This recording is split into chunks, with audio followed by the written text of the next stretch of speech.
When playing fantasy, you want to be drafting players on teams that are scoring points, the high scoring offenses. Everybody will be telling you that. But what is more important is the players to avoid, the offenses that aren't going to put up the points that you don't want to be wasting your draft picks on come August, come September, when we're kicking into redraft season. We are the Fantasy Sanctuary, and we're going to be diving into 5 offenses that you need to be avoiding this year in fantasy. To kick things off, the Tennessee Titans. They've just made a big move. They've brought in DeAndre Hopkins. That doesn't answer all their questions. They've still got issues. This is a questionable offense. This offensive line could well be the worst in the NFL. They've got serious question marks at quarterback. Is this still going to be Ryan Tannehill's offense? Is Will Levis going to take over? Tom, who are you concerned about? What should we do with the Tennessee Titans offense this year? Well, from the bat, let's just say, okay, DeAndre Hopkins is probably going to be fine. I think you can draft DeAndre Hopkins, but it's everybody else that I worry about. I worry about Derrick Henry for the reasons you talked about the offensive line being a complete stinker. I worry that if Will Levis gets into the lineup, he won't check down to Derrick Henry as much as Ryan Tannehill does. And it all comes back to Ryan Tannehill for me. Like last year, you see that Ryan Tannehill only played 12 games because he struggled through an ankle injury. If we zoom out, like over the past 3 years, he's only had 6 games of 300 passing yards or more. So even when AJ Brown was there, this wasn't an offense which has been particularly potent in the passing game. This defense could be probably the best unit within this team, and if they're able to keep scores low, I just don't see it being particularly good for fantasy. Ryan Tannehill, we saw his completion percentage and PFF passing grades hit the lowest mark that they've done since he joined the Titans from Miami. And his scrambles per game also dropped to a low with the Titans of 1.1 last year. So his fantasy output in general really is just dropping. And you look at the schedule, the Titans play the Saints, Chargers, Browns, Bengals, Colts, and then the Ravens in London before a week 7 bye. On the back of that London game, when they've got that bye, they then have a home game with the Falcons. And it just feels like, okay, if the Titans start 1-5, 2-4, how secure is Ryan Tannehill's job? Like, and if Will Levis comes in, we know the question marks around him. It could easily descend into quite a messy season for the Titans. Absolutely. And the highest priced person on this offense is Derrick Henry. And I'm seriously concerned. We've seen over the last 3-4 years, Derrick Henry has been remarkably consistent in that yards after contact number. He's averaged between 3.5 and 4 every single season. In 2022, he was 3.7 yards after contact. The issue was the yards before contact was abysmal. Last year, he averaged 0.8 yards before contact. That was a career worst. Derrick Henry is still the same player. The problem is this offensive line is abysmal and isn't opening up any lanes to get him going. He's a player that needs that first yard or two to get going. So, yeah, I'm seriously concerned and I'm uncomfortable paying the price you have to pay to add Derrick Henry to your roster. The other team we're concerned about, it's the Cardinals. They seem to be in complete teardown mode. There's already talk that they're going to get rid of Kyler Murray, having just spent an obscene amount of money to lock him up long term. We've got Marquise Brown. Could he be traded? He's in the final year of his rookie contract. There's not many other options on this offense. Are you in on the Cardinals or are you running for the hills? You can make a case to draft Marquise Brown and you can make a case to draft perhaps James Conner. But there are so many question marks for this team. I mean, you look at the defense and it's incredibly hard to name any of the stars. So they are going to put them into come from behind situations, which sometimes can be advantageous to fantasy. But the offensive line doesn't look good at all. They added one player, reasonably high in the draft, but that's about it. And then you look at this is a new offensive scheme. Kyler Murray hasn't had to learn a new offensive scheme since he was in college. So he's not exactly famed for his work ethic at the best of times. He's trying to recover from an ACL injury. So it's a huge season for him. Marquise Brown, you touched on it. Like, they paid a first-round pick for him. And then last year, everybody thought that he was going to be unlocked with the deep ball potential of Kyler Murray. And then he saw Marquise Brown had the fewest deep targets of any point in his NFL career. So that really didn't seem to get clicking, even when Kyler was on the field before his injury. the contract situation for Marquise Brown definitely looms large. He has the same agent as AJ Brown, DK Metcalf, Deebo Samuel, who all caused drama to get their new contracts last year. I'm sure that Marquise Brown isn't going to be happy about the idea of going into his final year of his rookie deal without a new contract. But does this team want to pay him? I mean, they kind of have to in some ways. But if they want the clean rebuild, if they're thinking about getting rid of Kyler and starting everything again, then perhaps they don't. Behind Marquise Brown, you're talking about Greg Dortch, Rondale Moore, Michael Wilson. And I think they'll all pop up at points. They'll have games where they're useful. We saw Greg Dortch last year. He was a bit of a PPR fiend at times. Rondale Moore, we've seen him have games where he can really be useful. Michael Wilson is the unknown commodity. And then Trey McBride, who flashed very briefly at the end of last year. Outside of that, yeah, it's very tricky to bank an awful lot on this team. I think it all comes back to that Kyler injury, doesn't it? Is do you really want to bank on an offense that's going to be starting Colt McCoy to begin the season? Yes, I know Kyler Murray's come out and said he's going to be ready to play week 1. Shock. I don't believe that. I'd be gobsmacked if Kyler Murray's playing before week 6 at the earliest. And this team could have the complete stink on it. That means Kyler Murray's not going to rush back from injury, and they're going to value that asset longer term and just punt the 2023 season. And, it's going to be one of those Maddens, sim the season, and let's just get 2024 here nice and quickly. Well, if you're here, if this is the first time you found us, we are the Fantasy Sanctuary. We've got Dynasty, Best Ball, Redraft, DFS. We have got everything you need to win yourself a fantasy title. Hit that subscribe button. There's going to be so much more content coming out over the coming days, weeks, months. And if you really like what you see, hit that join button. You can join. They've got an amazing Discord community. You will get access to Tom's Best Ball ranks, my Dynasty ranks, my Dynasty trade calculator, and so much more from as little as 99p a month. Yes, 99p a month. That's $1.25 per month.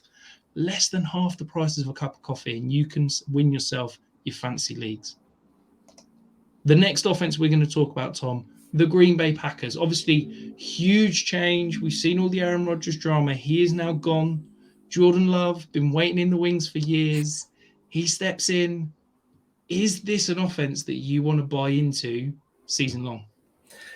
I just really struggle to figure out what the Packers are this year. And it all comes back to there seemed no confidence in Jordan Love from either the coaching staff and the front office with the Packers or Jordan Love himself. He took an incredibly team-friendly deal to avoid going towards his 5th-year option, which the team didn't seem particularly keen on taking.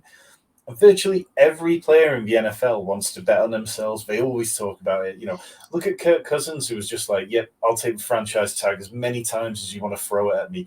Even Lamar Jackson, he really pushed it and pushed it and pushed it until it got to a point where he eventually decided to take a deal that felt acceptable to both. But Jordan Love didn't seem to have any confidence, so it's kind of hard for me to have any confidence. You can see on the screen there, Jordan Love has played less NFL snaps than Trey Lance. Trey Lance is a player that everybody is determined is already a bust and that he doesn't deserve any more time. Whilst Jordan Love, it's okay, yeah, well, he sat behind Aaron Rodgers for a few years, so he must have learned something. Let's go out there and see what he can do. And it's such an inexperienced offense. He doesn't have the likes of Davante Adams or a DeAndre Hopkins, one of these wide receivers who can be a security blanket for him. He's got Christian Watson, who flashed in a huge way last year, but so much of his production came on those kind of design touches or really high variance targets. So it's not really easy to project that forward. We don't know what his kind of relationship with Jordan Love is. Romeo Doubs, we saw some good, we saw some bad from him. And then you look at Jaden Reed, who is a player who we both kind of like and think he can do well from the slot. And then after that, you've got the running game, which is great, but you're talking about Aaron Jones, who is 29 years old now, 28, 29 years old. A.J. Dillon, somebody that we all expected to take a step forward at some point. And then last year, between weeks 2 and 11, he averaged 6.1 PPR points per game. He never reached double digits. So it hasn't really clicked for him. And the tight ends, we're talking about 2 rookie tight ends who have plenty of potential. But in fantasy, we've seen over the years, more often than not, rookie tight ends don't even manage to average 6 half PPR points per game. So what use is that going to be to us in redraft? Yeah, it feels like an offense that You could talk yourself into any asset on this entire offense, whether it be a quarterback, the running backs, the wide receivers, the tight end, but they're all overpriced considering the risk involved with what this offense could descend into. So, the next offense we're going to talk about, the LA Rams. Last year was an absolute tire fire. The team went all in to win that title and then just completely blew up. There's talk that Matt Stafford is on the trade block. Who knows what's going to happen with Cam Akers? Within the past 12 months, he's been cast aside, definitely getting traded to suddenly the future of the franchise. Is there anyone on this pick outside of Cooper Kupp that you fancy investing in, Tom? Yeah, so like straight out of the gate, Cooper Kupp's my wide receiver 2 this season, so I would absolutely be smashing Cooper Kupp in any and all drafts. I have no concerns about him. We saw even last year when this team was, like you say, a complete dumpster. Cooper Kupp was still the wide receiver 2 in points per game. He was just, an absolute volume hog. But after that, it just becomes a real mess. Like this team last year, they played really slow. I don't know why, because typically going back when Jared Goff was the quarterback, the Rams used to play quite quick. They'd get to the line of scrimmage quickly. They'd get the plays in and out. Last year, they played at the league's second lowest rate per play. And that was with Matthew Stafford and Cooper Kupp healthy. It wasn't something they did when Baker Mayfield was in there and the rest of the guys who can't even remember the names at this point. This team, it's a soft rebuild. They're bottom 10 in cap space, but they're projected for the 14th most next year. They're just trying to get by, trying to figure out what they can do. I don't think we're going to see any big additions. If I was going to draft another player, it would probably be Tyler Higbee, who had 7 top 10 weekly finishes last year. The downside of it, though, he also had 7 finishes where he finished between tight end 25 and tight end 57. So it really was pretty boom or bust. But he's the kind of tight end that if you're taking a rookie tight end in your draft and you want to pair him with somebody else, so if you're taking like Dalton Kincaid or Laporta and you want just somebody who's going to give you a little bit of time to work out whether your rookie tight end is actually going to have a good season, then I don't mind that. But Van Jefferson, he's flashed at points, but the competition, it doesn't seem like there's a gulf between him and a bunch of guys like Ben Skowronek, Demarcus Robinson, Tutu Atwell, Puka Nacua. How about you, Rich? Is there anyone? No, it's Cooper Kupp. I could be talked into Cam Akers at value. I think he's falling to a point sometimes in drafts where if you can get him as an RB2 in kind of a hero RB build and wait past that running back dead zone, there's some appeal there just because he has flashed when he's been on the field. They've invested in this offensive line a little bit more. They didn't have many resources to invest. So, yeah, I could potentially be talked into Cam Akers at cost, but it's not a pick that I'm enjoying making. It's more a hold my nose and hope for the best. I think that, look, this offense, they told you what they think. They paid to get rid of Allen Robinson. This team is not competing for this year. They are, as you said, a soft rebuild. They're looking 2024 and beyond. And I wouldn't be shocked if anybody on this offense got moved. I wouldn't be shocked if potentially Aaron Donald's even been talked about traded. That means I don't want any part of this offense because I don't think they're going to be a good team this year. The final team we're going to talk about, we're heading across out east, the Washington Commanders. Look, there's this all talks of the sale going through. Will they get bought? Won't get bought? Who knows? One thing's for sure, this coaching staff is very much on the hot seat. Eric Bieniemy's put his kind of head coaching career potentially on the line, going and taking that offensive role and saying, I can get the best out of this offense. It's currently being spearheaded by a 2022 fifth-round pick in Sam Howell. Are you hopeful that Sam Howell could be the answer and there can be some fantasy value out of the Washington? I'd feel a lot more hopeful if Sam Howell had been able to fight his way onto the field last year. We saw with Carson Wentz's injury, Taylor Heineke was out there, and it wasn't until the very final game of the season where Sam Howell got out there. And then he actually had some okay rushing production. He had a couple of touchdown passes to McLaurin, I think one to Dotson, which were good passes, but it wasn't a particularly beautiful performance at the same time. I think you look at Ron Rivera's coaching, and he used to be known as Riverboat Ron, and it was like, there'd be times where he'd go for it, and he'd make those kind of decisions which were really fun and interesting. And now it just doesn't feel like that at all. He's a very conservative coach. I wouldn't be surprised if he is the first NFL coach to be fired this year. Over the last couple of years, under him, the Commanders have just been an incredibly slow team. And I always come back to pace for fantasy because it's like more plays, more pace, more points. But if you're playing slow, it's very difficult for players to hit their ceiling. And last year, the Commanders were 31st in situation neutral pass rate. They were 24th in average play clock seconds remaining.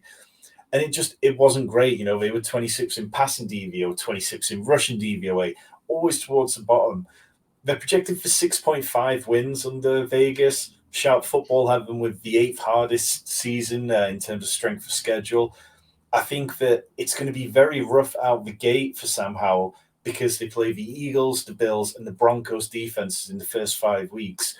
And if you're throwing a quarterback, you know, 5th-round quarterback with virtually no experience up against some of those defenses, you're telling me we're not going to see Jacoby Brissett.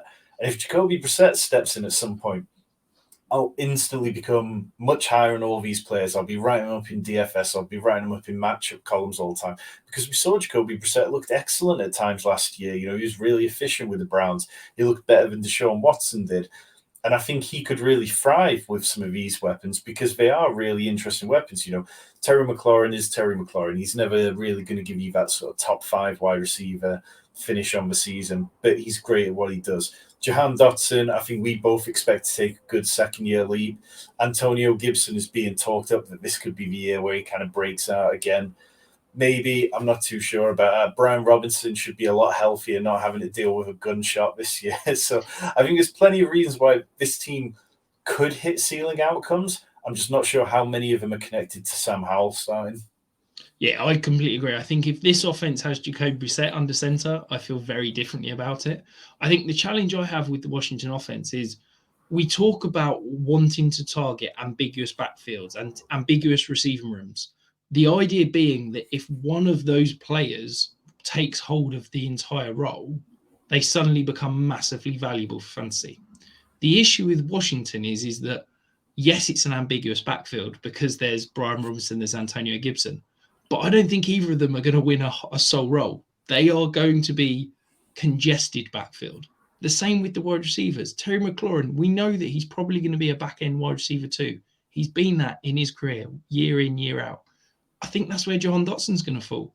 They're going to eat into each other, and it's going to be a congested wide receiver room rather than an ambiguous one. And I just think that that's my issue, is that if you told me Brian Robinson wasn't going to play this year and was injured and out for the season, then I'd suddenly be very interested in Antonio Gibson. The same with the wide receivers. I just think there's too many good options and not enough great options for this offense to be truly fantastic for fantasy. Well, that finishes us on 5 offenses that we do not want you to draft from this year. If you're here, hit that thumbs up button, hit that subscribe button. We have got so much more content coming your way over this few weeks, and we will get you ready for when the season starts.